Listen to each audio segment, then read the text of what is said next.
Hey, my church, Pastor Jim here, and it is not a normal Sunday, and I have this fake palm branch to prove it. Want to find out more? Come on, let's go.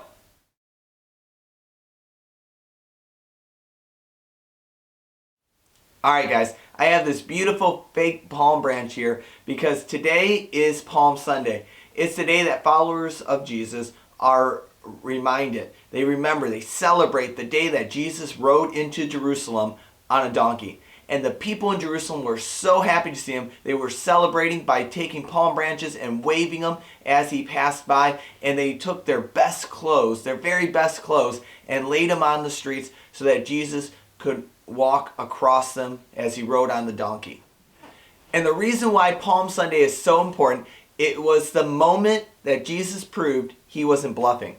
Jesus knew that when he rode into Jerusalem, he wasn't getting out of there alive. Well, sort of. Easter spoiler, right? But Palm Sunday is all about, and can be summarized in this one word, atonement.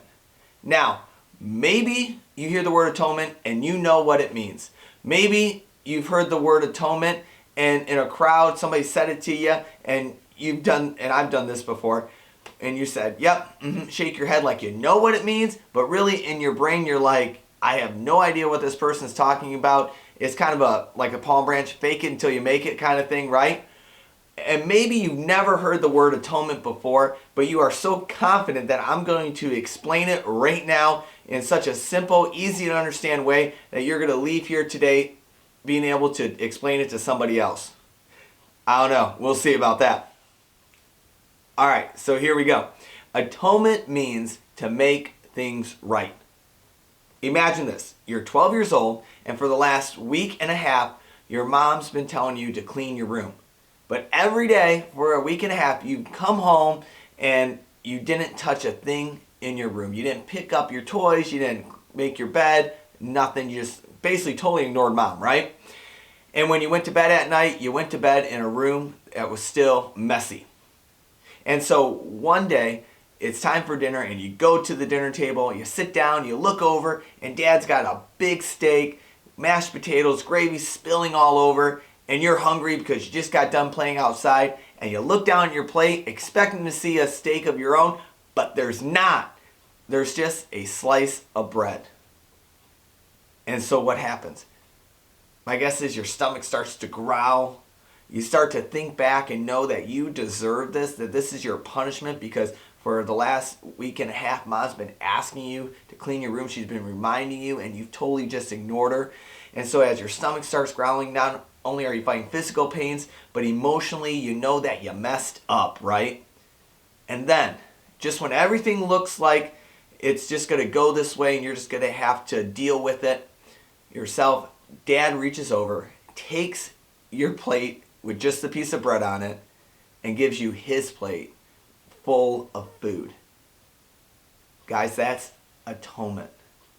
Now, you may have had a dad that would have done the exact same thing, or may have had a dad or not have a dad, and you know that nobody would have done that for you. But I want you to know this, that is exactly what your Father in heaven did for you. And on Palm Sunday, people flood the streets, waving palm branches, throwing their best clothes down because they were celebrating Jesus coming into Jerusalem. Because they believed that Jesus had come to make things right. They believed that Jesus was going to save them from what they thought they needed saving from the most. But the truth is that Jesus came to save them from what he knew they needed saving from the most.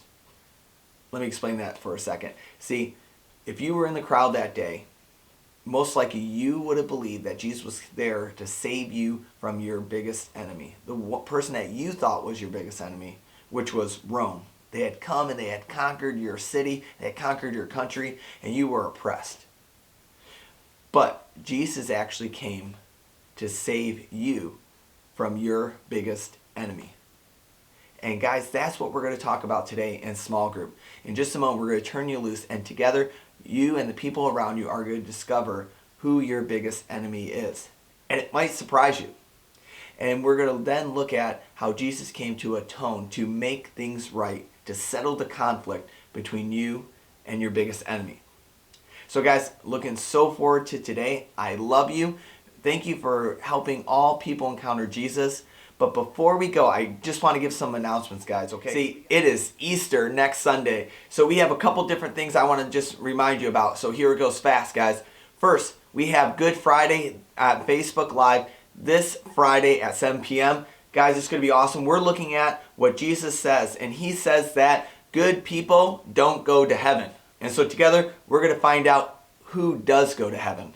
And then the next day, Saturday at 4 p.m., we have Easter at the OC. It's going to be live. It's going to be in person. It's the first time that we've gotten together for a large group gathering since August. So it's going to just be awesome. It's going to be a huge celebration, guys. And after, we have an Easter egg hunt and food.